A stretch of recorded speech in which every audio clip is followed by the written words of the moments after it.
was younger, I felt that in the beginning that science would surely be a source of benefiting mankind.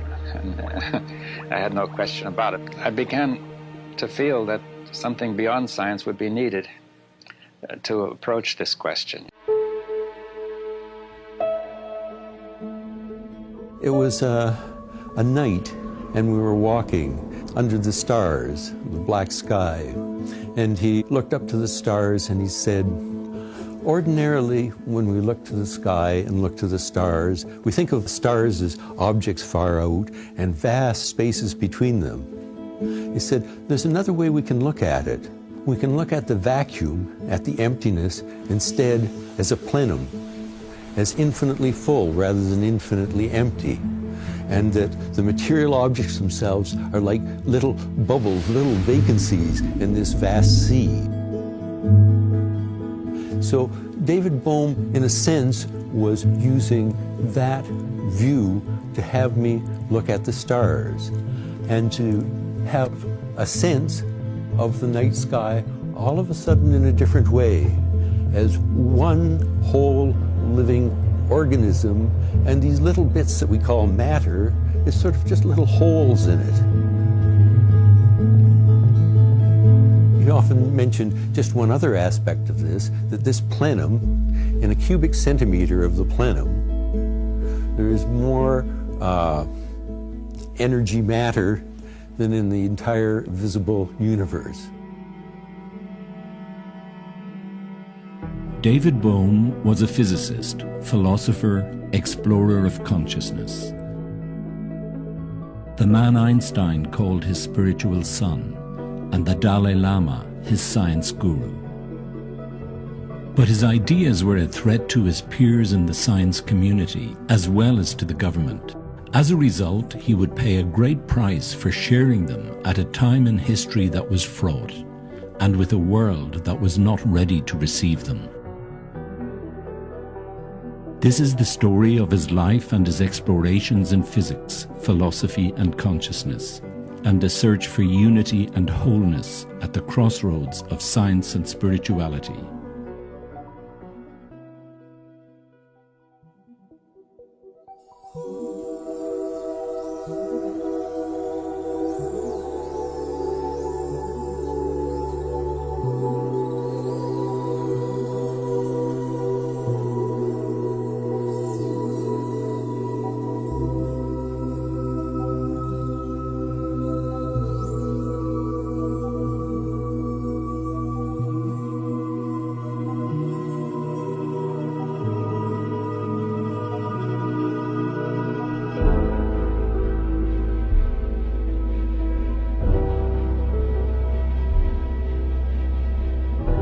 Since the dawn of man, humanity has been haunted with fundamental questions about the nature of existence.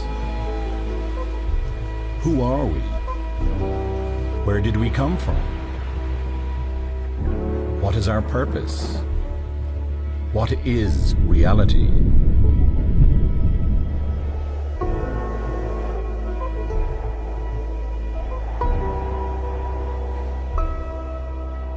Buddha himself expressed to his follower, monks, scholars should not accept his teaching out of faith, but rather thorough investigation and experiment.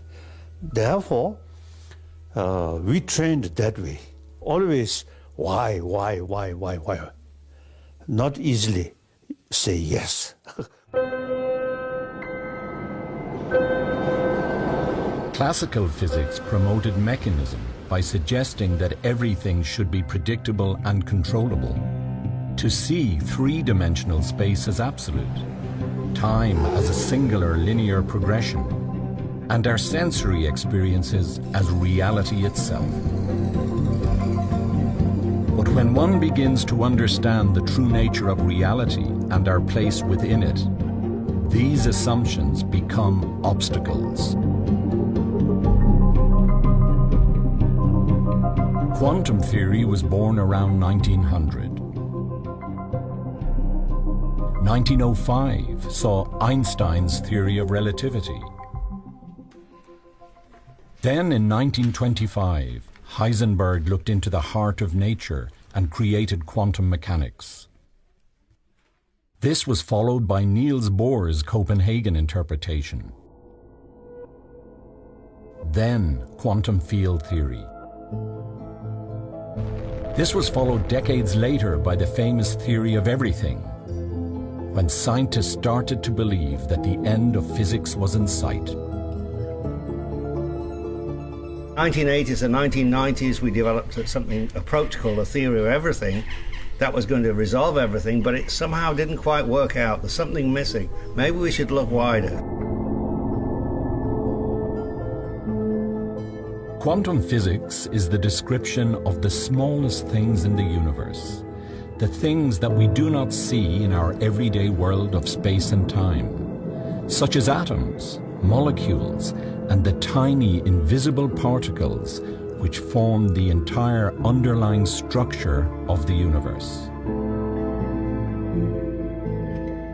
Quantum physics is also the basis for multi-billion-dollar industries. Every time you turn on your mobile or tablet, you are invoking the fundamental laws of the universe.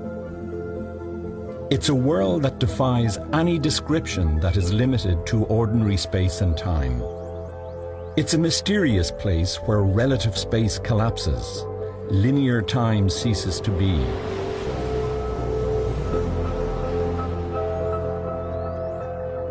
Everything in the known universe emerges from it. Everything we are and everything we do is dependent on it. While all this is incredible, the scientific orthodoxy had not been able to successfully reconcile the two big breakthroughs of the early 20th century, quantum mechanics and general relativity, into a unified theory. The equations that Einstein wrote in the early 20th century and the mathematics used to describe quantum mechanics simply could not talk to each other. They were fundamentally incompatible. And so physics remained polarized. Its chief protagonist, Niels Bohr on one side and Albert Einstein on the other, unable to agree on what constitutes the true nature of reality. I mean, in a certain sense, I can respect people like Niels Bohr, who said, well, okay, this is what you're supposed to do, don't ask questions. But I don't like that point of view myself. It doesn't make sense to me. I said, no, we really want a theory which hangs together. And Bohm was a leading figure in that. And I think I very much respect him in that particular regard. Quantum mechanics is really about explaining the properties of the microscopic world, the materials our bodies are made up, our brains are made up at the very microscopic level. General relativity, or relativity theory in general, is about explaining the largest cosmic dimensions, space-time, gravity, the whole macroscopic order of the cosmos. And so you can imagine that this macroscopic cosmic level needs to be connected to this super subatomic quantum level. How can this be done? And the two theories describing these two realms really can't do that. And they have not been compatible with each other since their inception. And since quantum mechanics was developed, there was a tension between the two. Does this mean that the two approaches can never be resolved? My interest moved more toward understanding the fundamentals of physics and quantum mechanics and relativity. And I became especially interested in how these fundamental theories are not clear, that their basic ideas are unclear and they contradict each other. Bohm was thinking very deeply about that and said, okay, we don't need a new idea. We don't need a new theory. We don't need a new bit of mathematics, which everybody else was trying. What we need is a radically new order to physics. As you can imagine, this rocked the foundations that had been set by the founding fathers of physics. But perhaps, as Bohm was suggesting, it was time for a new law to describe both the seen and the unseen. with that absolute contradiction of the two basic theories, I said we could try to find out what they had in common. Now, what they have in common is what I call undivided wholeness. Just as Copernicus had upended cosmological thought in the 16th century by suggesting that the Earth was in orbit around the Sun and not vice versa, so too was Bohm starting to intuit that we needed a fundamentally new way to describe the connection between the macro and the micro. And my feeling is that gave that insight to Bohm, that this world we live in, it's all hard and fast. The explicit order, this is the explicit order, is really just a surface order. It's not a deep, profound order, and there's something lies underneath it, which he called the implicate order.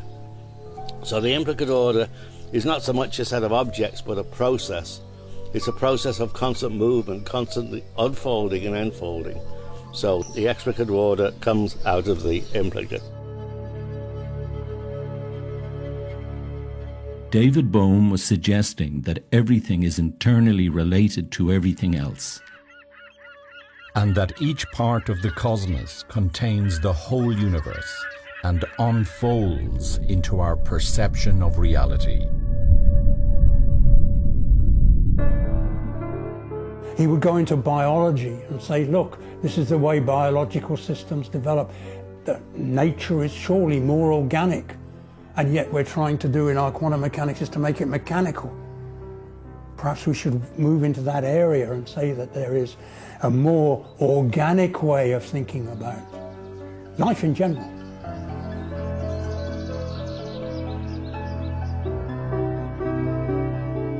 That's the key. That's the deepest hidden level of reality, the gate of all wonders.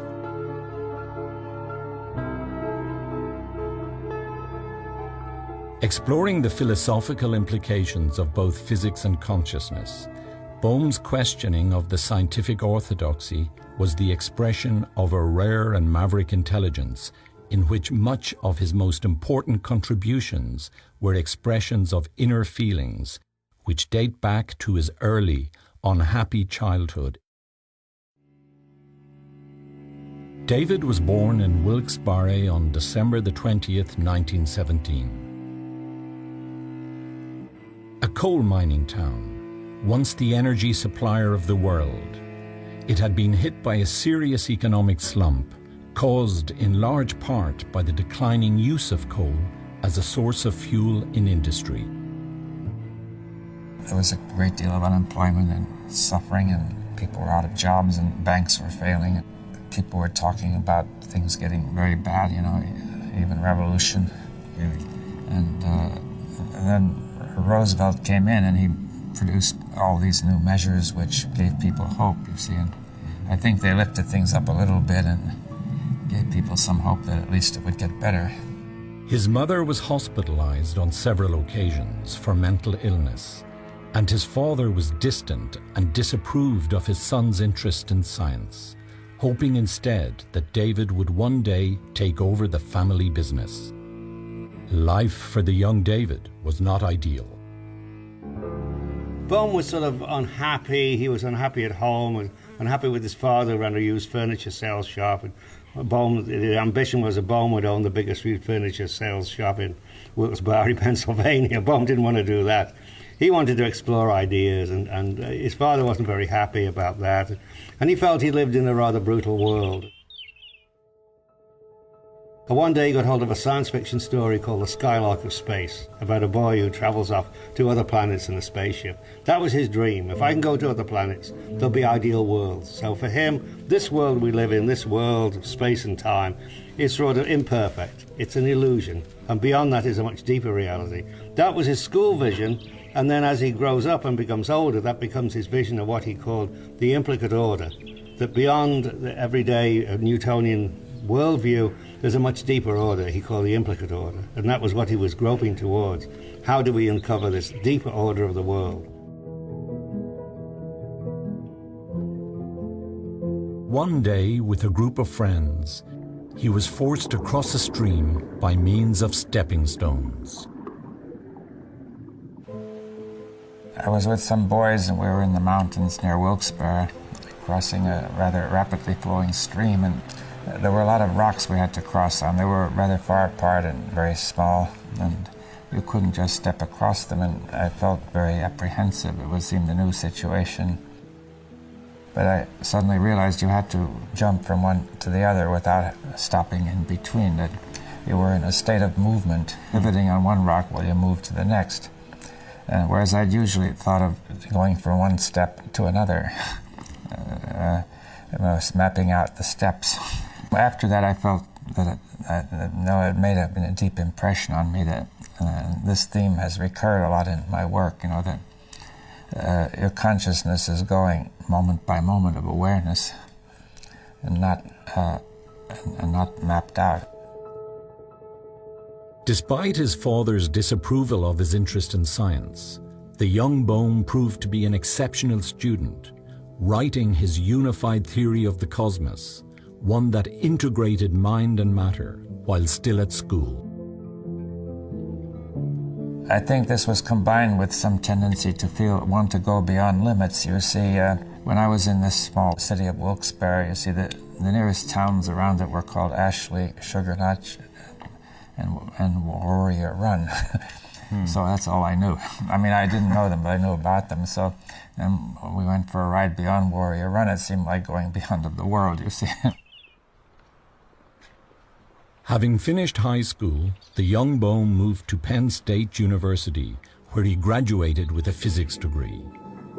His exceptional ability in mathematics and physics secured him a scholarship to move to Caltech in California. There he met with Robert Oppenheimer, who was sufficiently impressed with Bohm to arrange for him to transfer to the University of Berkeley, where Oppenheimer headed up the physics department. With a sense of rejection from his own father, Bohm had sought father figures, and it was clear that Robert Oppenheimer was to fulfill that role. He became a student of Oppenheimer to do a PhD. And this was just before Oppenheimer went off to set up Los Alamos, the nuclear facility. So one day when Oppenheimer was going off to Los Alamos, Bohm would have liked to have joined him, but he couldn't get clearance, partly because he'd joined the Communist Party of America for 9 months, and then what he was joining it for was to try and see if he could find people so that he could discuss Hegel with them. He found they didn't even know who Hegel was, so he got totally disinterested and didn't go again. But because of actually paying a fee, he got smeared with communism. Bohm's mathematical calculations proved useful to the Manhattan Project in their quest to build the world's first atomic bomb. But the brigadier general in charge told Oppenheimer that Bohm was to be kept out. He suspected Bohm might be a communist spy. Denied security clearance, Bohm lost access to his own work, making it impossible for him to complete his thesis. He said, I can't write the thesis because the papers have been classified. And Oppenheimer said, oh, okay, just let's get the papers, I'll give you a PhD. Oppenheimer needed Bohm's work and had a very important job to do. But little did Bohm know that his early philosophical idealism, coupled with unfolding global unease, would have a dramatic impact on the trajectory that his life would take from now on. The Americans were building the atom bomb. The Germans and the Russians are at war, and it's our duty to help the Russians. And many scientists, including Oppenheimer, felt we should talk to the president and suggest maybe we should tell the Russians what we're doing. In fact, the President of the United States at that time was in agreement with that, but it was Churchill who overruled him and said, are you crazy? Don't tell the Russians anything. But that was it. There was a sympathy. Maybe the Russians should know a little bit of what we're doing. So maybe there was sympathy among some of Oppenheimer's students. Oppenheimer had gathered around him a circle of exceptional research students. Oppenheimer himself supported communist organizations and groups. For Bohm, politics and physics were inseparable, and he soon discovered that several of Oppenheimer's students were interested in what they termed the Russian experiment, in which a Marxist society would lead to the transformation of the individual.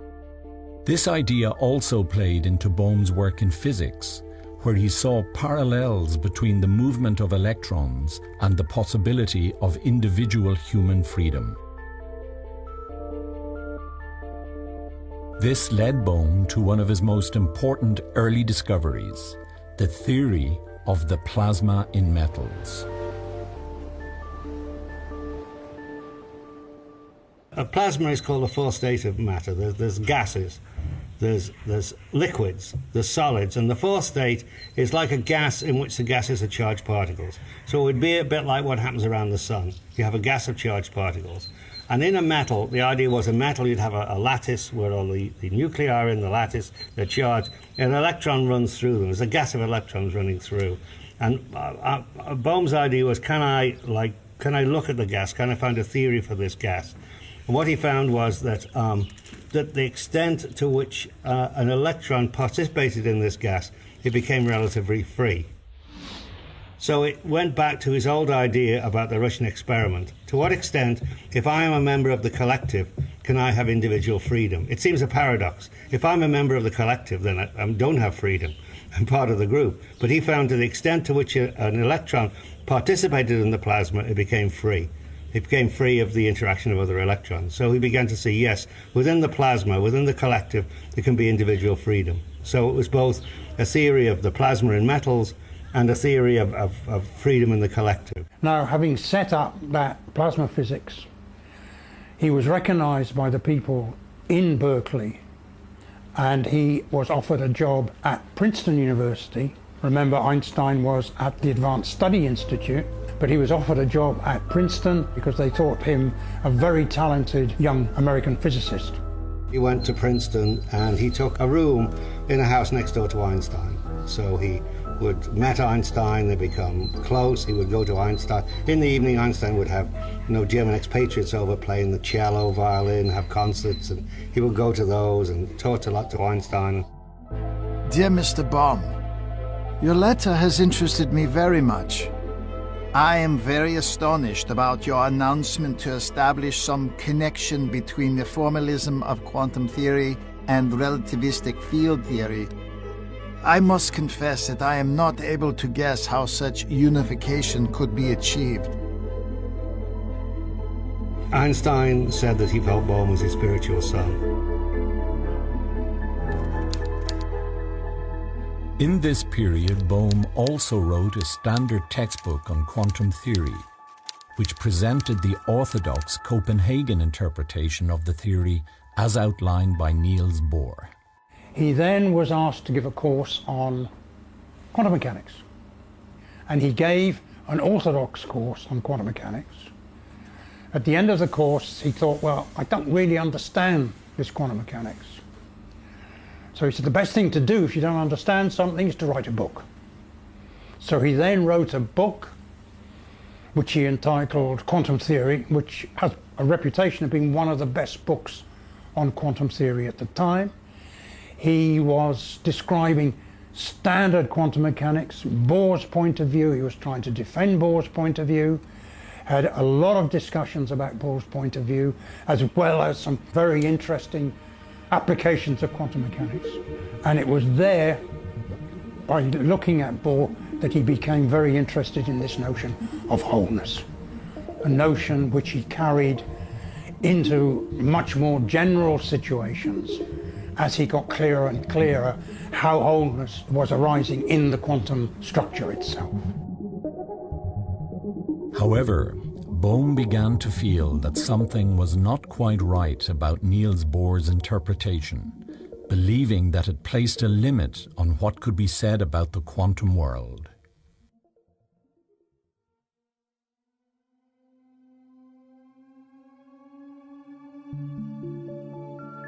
The quantum domain is the subatomic realm, the world of the smallest things in the universe, all that is invisible to the naked eye.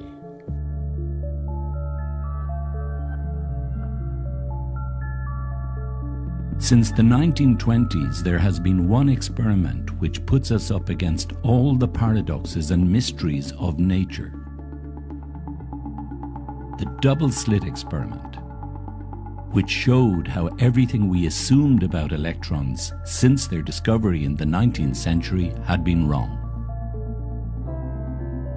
If we fire electrons through two slits, they start as particles, but instead of creating two distinct bands on the wall on the other side, they in fact create an interference pattern like waves.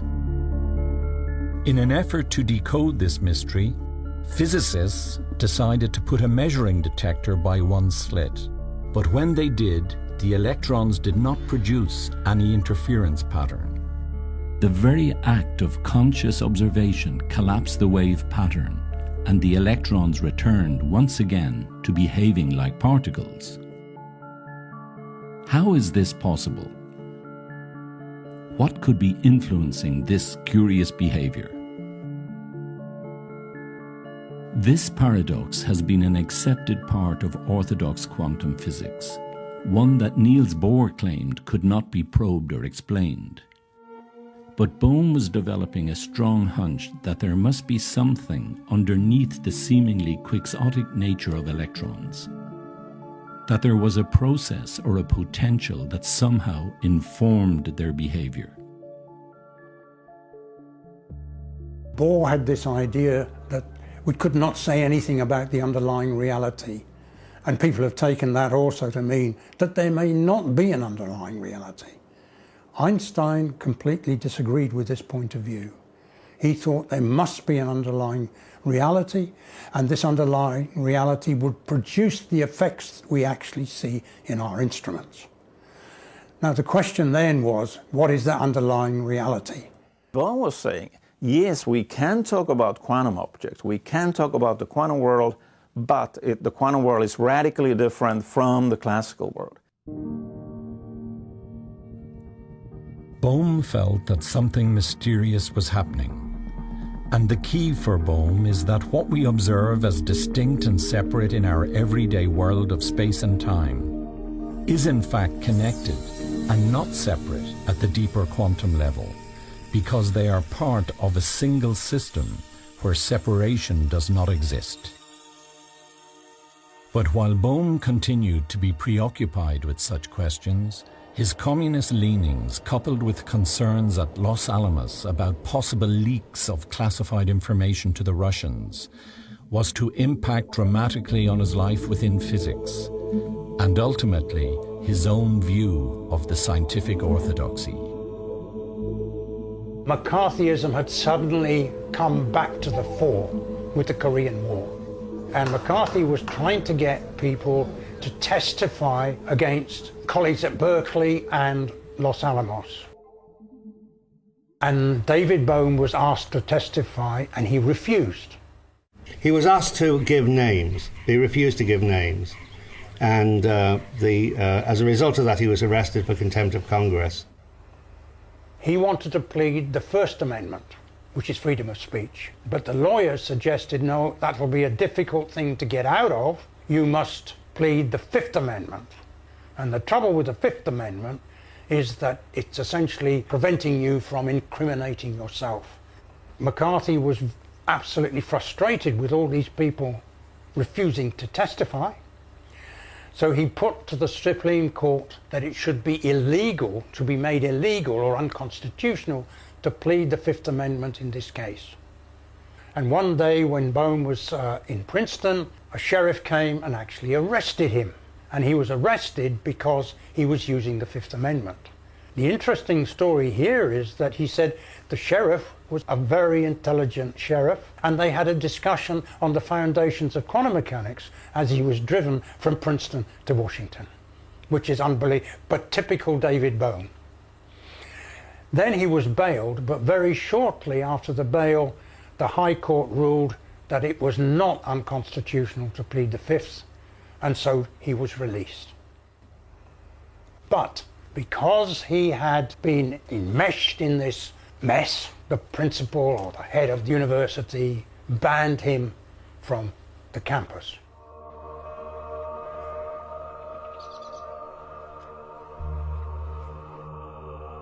Einstein actually wanted him to become his assistant, but Oppenheimer objected.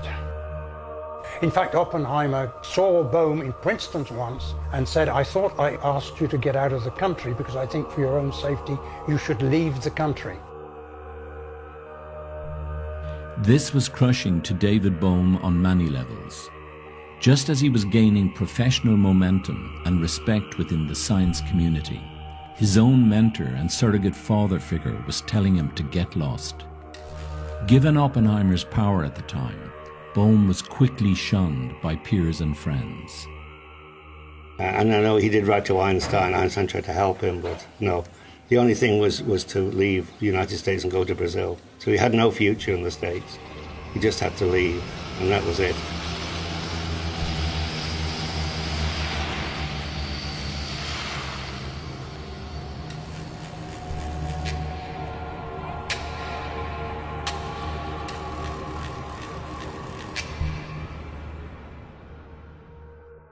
Though he was able to get a teaching position at the University of Sao Paulo, exile was a chilling experience. At Princeton, he had been surrounded by friends. His work on plasmas was recognized as significant.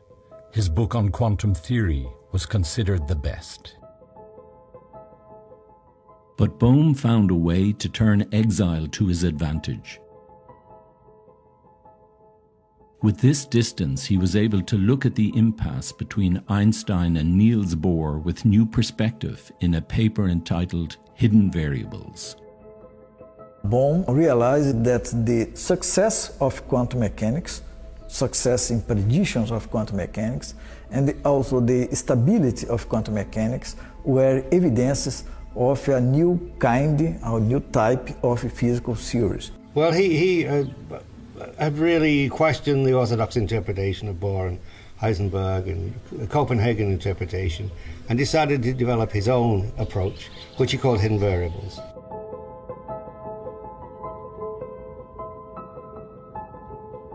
In the decades to come, hidden variables would become a key component to Bohm's intellectual legacy. But in 1952 it sparked hostility and would serve to finish him in the eyes of the physics orthodoxy. Bohm's hidden variables stated that the behavior of quantum particles were not chance processes, for the motion of electrons were guided by underlying pilot waves. When he finished his paper, he sent it for publication, believing it would act as a shockwave to physicists. And that was what he wanted. You know, some people say, no, I want to be accepted. No, it's not that I want to be accepted. I want to open the door to the debate. That he felt was, with the Copenhagen interpretation, the orthodoxy had closed the door. There was a bit of controversy, but let's close the door. Let's all agree. We'll all come together. We'll come to Copenhagen. We'll all have some meetings. We'll have a lot of arguments, but in the end we'll agree, okay, we all believe the same thing. No, Bohm said, I want to open it up. So that's what he felt. When this paper comes out, it'll cause great controversy. He's in Brazil, the paper appears, nothing. He hears nothing. Only heard from one person, De Broglie's assistant. That's it. He heard nothing. And he was shocked. Why? Why is there nothing? Why aren't people writing to me? Why is there no controversy? This deeply puzzled Bohm, and it was only later that he discovered the reason. There was a student who had read Bohm's paper in Princeton when Bohm wasn't in the country and took the paper to Oppenheimer and said, look, this is what Bohm wrote. Nobody refers to it. Nobody's discussing it. What's wrong with it? And Oppenheimer said nothing. That Oppenheimer had called a conference at Princeton, invited the leading physicists to discuss Bohm's paper and find a flaw in the argument. If we cannot find an error in Bohm, we must all agree to ignore him. So word went out, ignore Bohm. And that's what Oppenheimer had done, ignore Bohm. And that was, for Bohm, a tremendous shock. Two people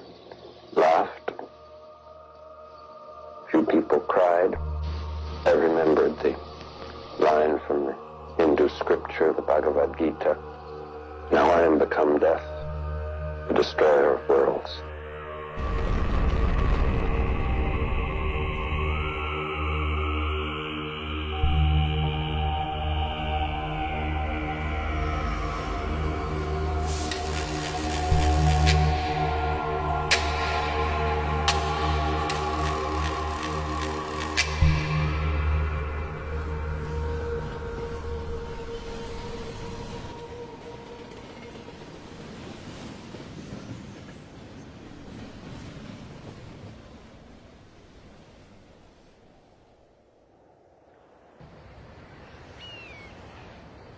Unhappy in Brazil, Bohm traveled to Israel, where he accepted a position at the Technion in Haifa. While in Israel, Bohm also met and married the woman who was to become his lifelong partner, Sarah Wolfson. David had been exiled to Brazil after the House and American Activities business. And he was never happy there. You know, there were many problems, he felt. And then he was offered an opportunity in Israel. And of course, it was a new state at the time, you know, I mean, and also, of course, he was Jewish. Maybe he saw this, you know, as a good opportunity. And he'd only been there a couple of weeks when he was invited to a party. And Cyril was present, and she spotted him from across the room and immediately was interested in this young man. I would describe Cyril as a very motherly person. She wanted to look after people. She liked to feed people, you know. She was very sociable and including everyone. And my wife and I used to go to the public library, and she discovered a book by Krishnamurti, and she read in there the words, the observer and the observed. And I had been interested in that because in quantum mechanics that is a key question in the sense that because of this undivided wholeness, the two cannot be separated. And she opened the book, and in it immediately saw references to things with regard to the observer and the observed. And she was startled because that's what David was working with in physics. And Cyril is trying to understand how could this be that this Indian philosopher is also talking about the observer and the observed.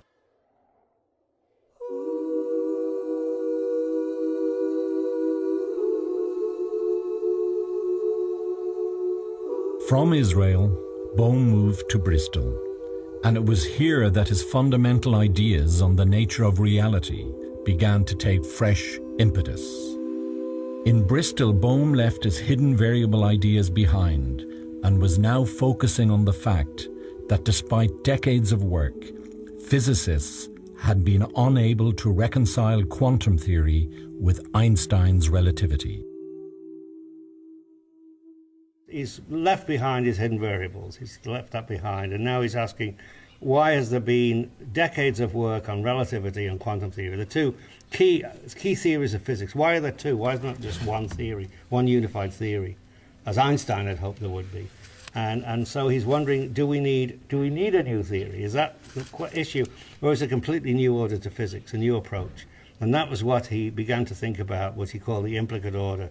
We need a radically new order. So that was where his thinking was when he arrived in Britain. At this time, Bohm also developed a new interest that was to have a deep impact on his life and his approach to science. As we have seen, quantum physics has long been concerned with the process of wave-function observation. And Bohm was very much aware that depending on the conditions of an experiment, that electrons would behave differently depending on what was being observed. When I was younger, I felt that in the beginning that science would surely be a source of benefiting mankind, and I had no question about it. I began to feel that something beyond science would be needed to approach this question. You see, that science alone could not guarantee that it would be used for benefiting mankind, the scientific impulse. Though in the beginning I thought it would, just truth alone. Right? Then I began to look into philosophy and Eastern and Western and so on, and some people with religious ideas. I mean, just simply looking at it when I was in Bristol in England. In quantum physics, in the study of the behavior of the electron, you have this very mysterious property that the very act of observing the electron changes it in such a way that there's a link between the apparatus of observation and what is observed. And Krishnamurti made a similar statement about events in the psychological field, which is that the act of observing something inwardly, some emotion or some attitude or whatever, the very seeing of it changes it, so that the inward sense of an observer, myself, who's looking, is inextricably connected with whatever I'm looking at. And so Krishnamurti expressed that in sort of an aphoristic fashion by saying the observer is the observed. Which in essence took the questions that David was working with in physics and flipped them into the human realm, the realm of human experience, human life, human difficulties. David felt that Krishnamurti was onto something of great importance that could help to complete the sense of wholeness that he was trying to bring to light with his work in physics. Krishnamurti's approach aligned with Bohm's own views on the nature of thought, of reality, and on the nature of consciousness in particular, seen as a coherent whole, which is never static or complete, but a continuous process of enfolding and unfolding.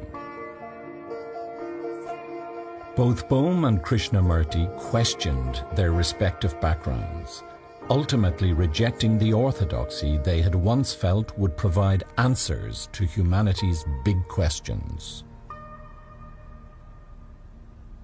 In his early life, he was kind of adopted by this organization called the Theosophical Society, which discovered him when he was a 14-year-old boy on the beach in South India.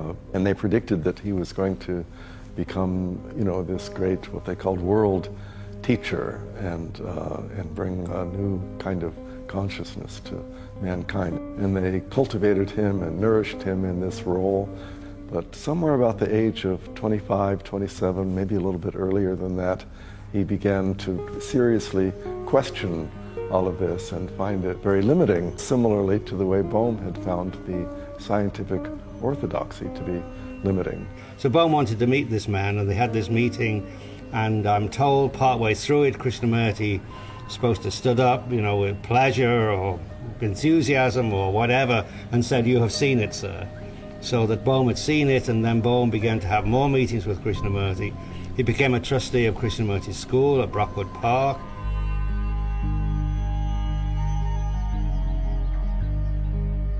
It was at Brockwood Park that Bohm and Krishnamurti entered into a series of conversations whose themes covered the ending of time, the nature of mind, cosmic order, and much more over a 25-year period.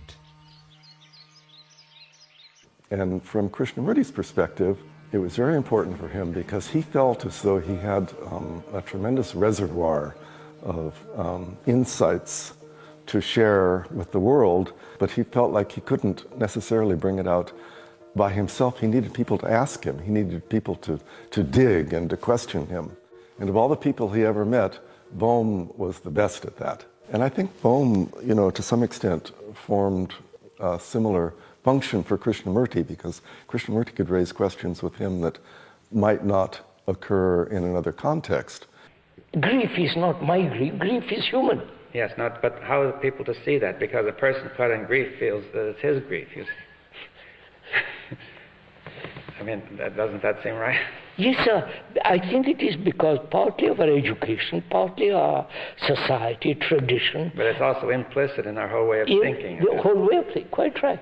So, but then we have to jump out of that, you see. Yes. But perhaps we can see that love is not personal. Love does not belong to anybody any more than any other quality does. Earth is not English Earth or French Earth. Earth is Earth. You see, and I was thinking of an example in physics that, say, if a scientist or chemist is studying an element such as sodium, you see, it's not that he studied his sodium and somebody else studies his sodium. And they somehow compare notes.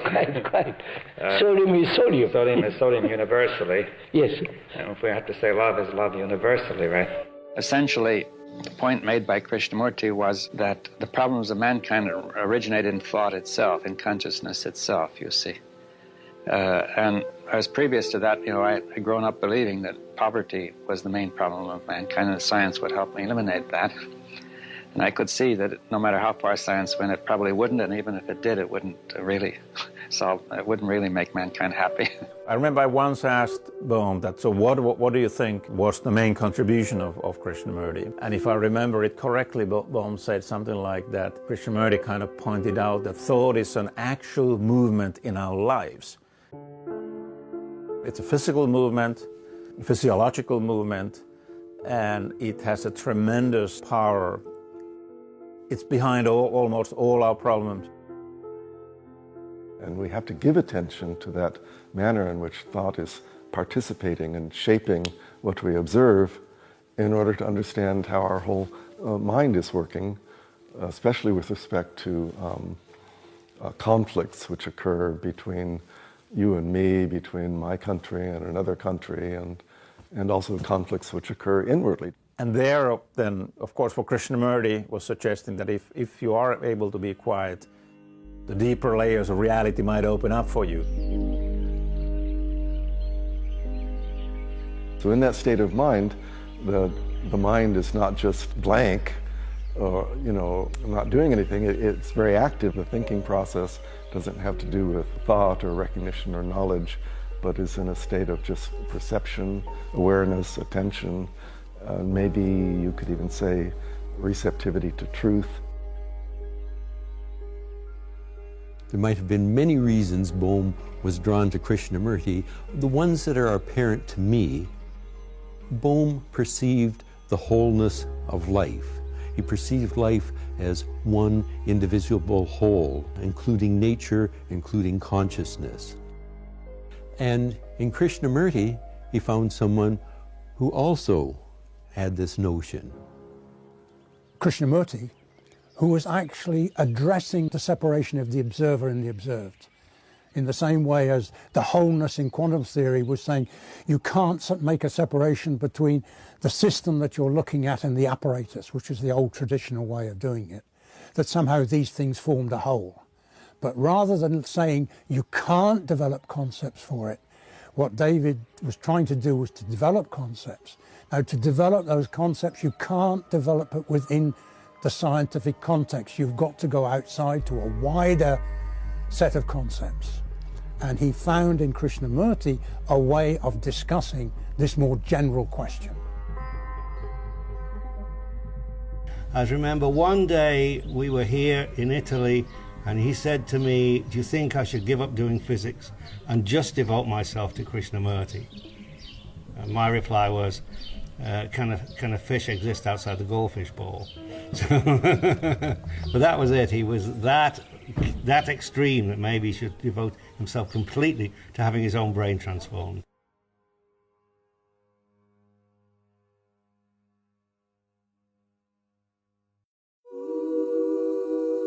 Having settled permanently in the UK, it was while at Birkbeck College in London that Bohm formed one of the most enduring science partnerships of his life with physicist Basil Hiley. And he also had an unexpected and welcome encounter with a forgotten theory, and that encounter changed everything. At that time, David Bohm was developing a new idea which was called structure process. That basically we want to start with process, not particles moving in space-time, but a process from which both particles and space-time can emerge. Very radical ideas. Chris Dewdney and Chris Philippides came up to me and said, why don't you talk about the 52 paper? And that's when I said, because I think it's wrong. And that's when Chris said to me, Basil, have you read the paper? And I then had to agree that I hadn't. It had been decades since the physics orthodoxy had blackballed Bohm and his hidden variables. It would take a new team of mavericks to unearth this critical work and resurrect it for a new generation. Well, I got to know David Bohm quite well when I was a lecturer at Birkbeck College. But we had many very interesting discussions, and Bohm was somebody who I got a lot from. I always thought that he was very much like a wave function himself, that you'd ask a question, you see, a very specific question, and he would be very focused and give you a deep, very focused answer to that question. And then it would start to spread out, and it would encompass a little more about physics, and it spread out, and then about philology and about human nature and so on. And I'd get a bit lost about what's going on. So I needed another question. I'd ask him another question, and whoop, the conversation would focus itself very deeply on this particular point, and he would give a very succinct answer to that, and then again he would spread out like this. So it's just the way a wave function, as you measure it, is the particle here, and whoop, you see, and then it spreads out again like this. They'd finally developed sufficient computing power needed to run the complex mathematics required to describe Bohm's hidden variables.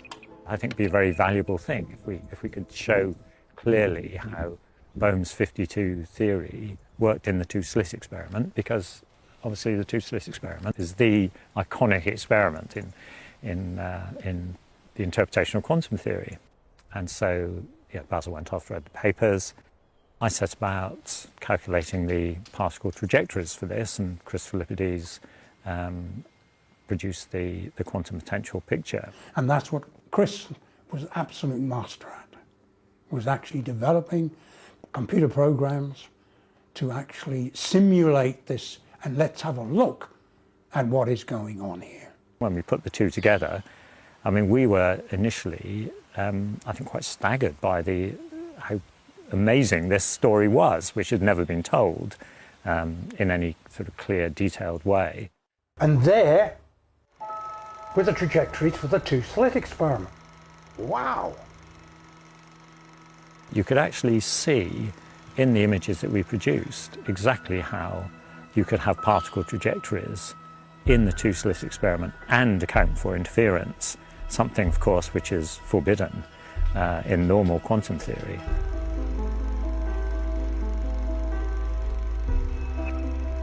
You could actually see how the thing worked exactly. You could follow individual particles as it was affected by this potential through space, and the quantum potential would guide the particles into the bright interference fringes. Wherever there was a dip in the quantum potential, that's the rate of change of a potential, which is a force, and the trajectories would jump across the ditch, and when they were on the plateaus, they would just come straight. And the end result was gathering these trajectories, which explained completely the interference pattern. There was a physicist, Franco Celleri, who was particularly supportive of this work once he'd learnt about it. And he referred to these movies as the hard porn of physics, in a sense, because they would be censored by the orthodoxy. You shouldn't be able to see this stuff, and yet here we were projecting it in front of them. At that stage, when Dave was still alive, he saw these trajectories and these quantum potential, and his eyes actually lit up. Because he had not seen them. He'd written about them, but he had not seen them. And then we started discussing the quantum potential. What could it mean? And this quantum potential energy only functions when quantum phenomena appear. That is, in the particle approaching two slits, it is the quantum potential that organizes the way the individual trajectories work. So there is a dynamic whole process going on in which the quantum potential appears. If you're looking at interpretations or ways of looking at quantum mechanics, my view is that probably the Bohm Hiley way of looking at quantum mechanics has the most satisfactory ontology. So you have a picture of what constitutes reality without changing quantum mechanics.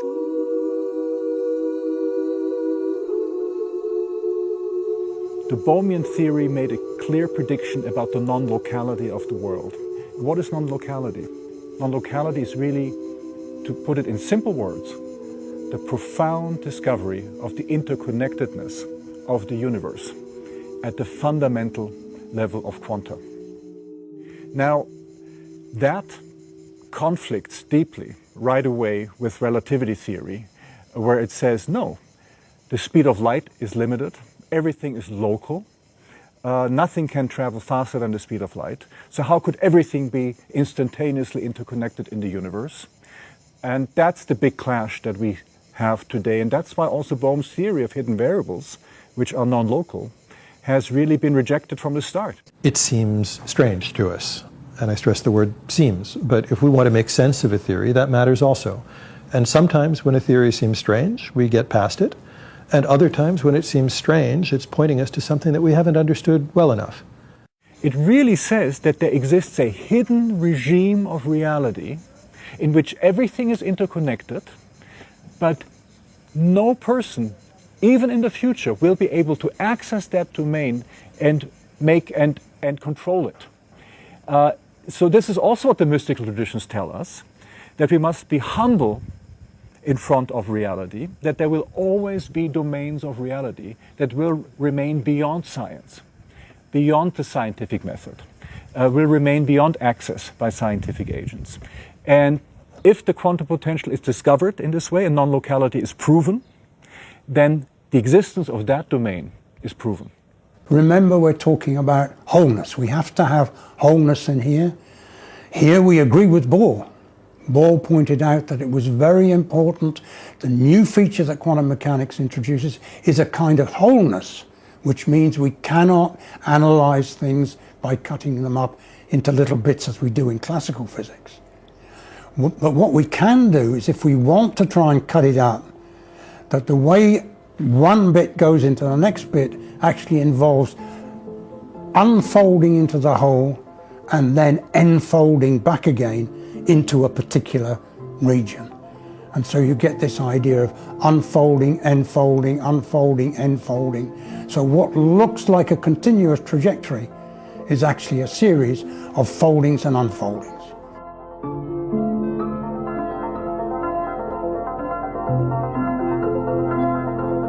I tried to get some idea of what might be the process which was implied by the mathematics of the quantum theory. And this process is what I call enfoldment, that the mathematics itself suggests a movement in which everything, in which any particular element of space may have a field which unfolds into the whole, and the whole folds and enfolds into it. Right?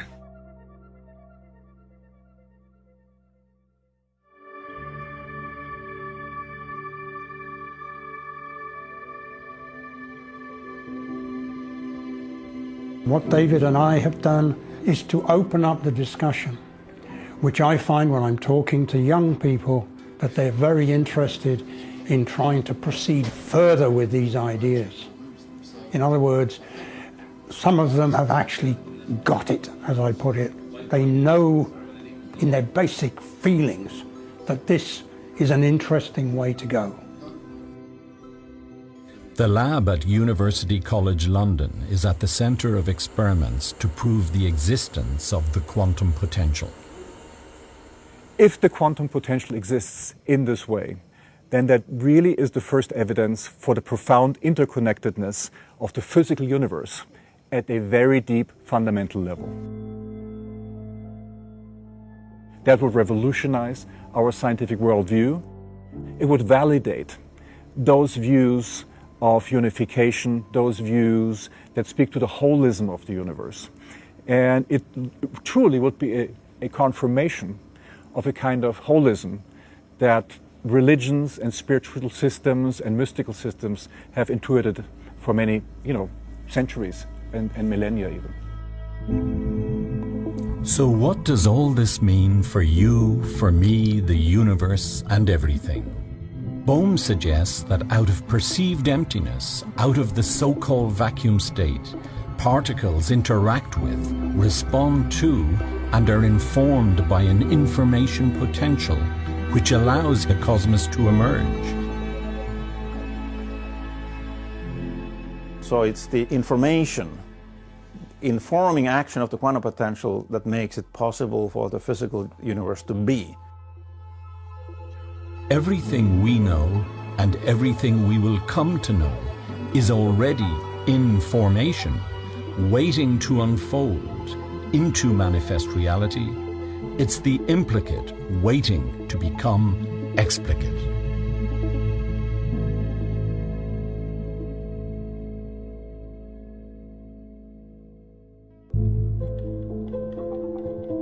We aren't just things in space, we are places of transformation. And furthermore, our relationship with others, but with all phenomena, is very much a question of our relative positions. And I think that was something else that really deeply affected me about Bohm's work, the participant nature of the observer in the emerging of what we call reality.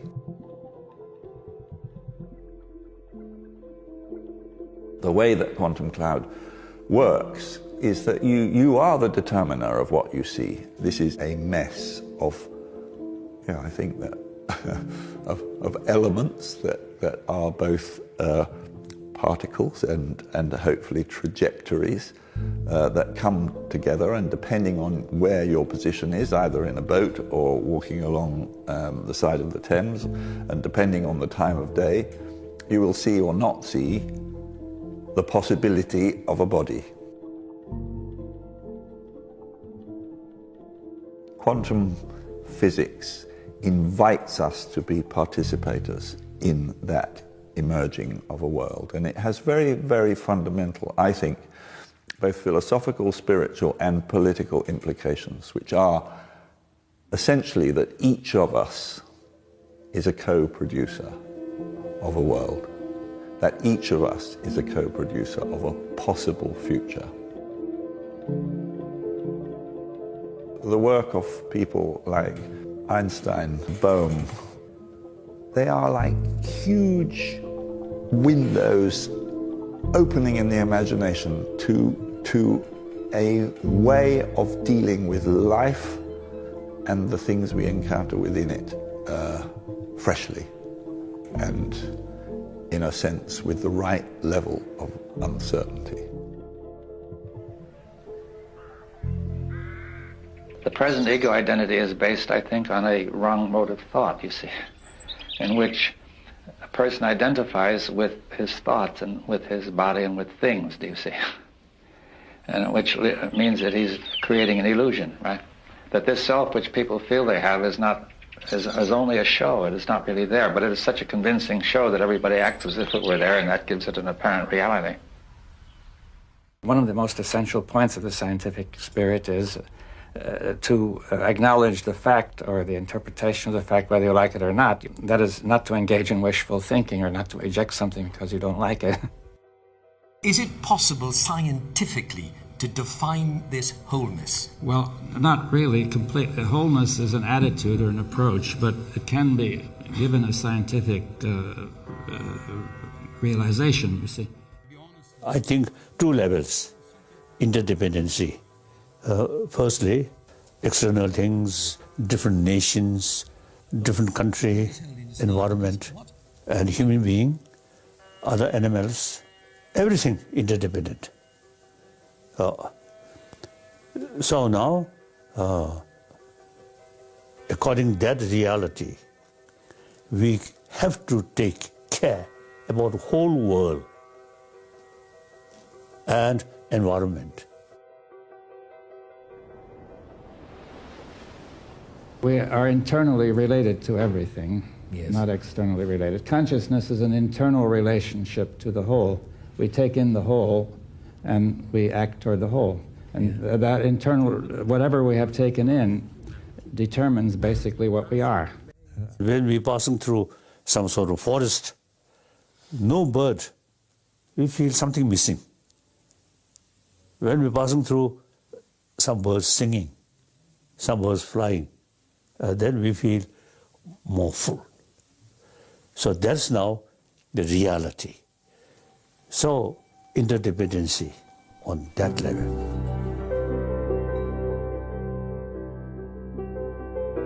Bohm's model of the implicate and explicate, I think, is talking about how the subject-object split, duality, emerges from a ground which Lao Tzu would call the Tao, which is non-subject, non-object, but a unity, a wholeness.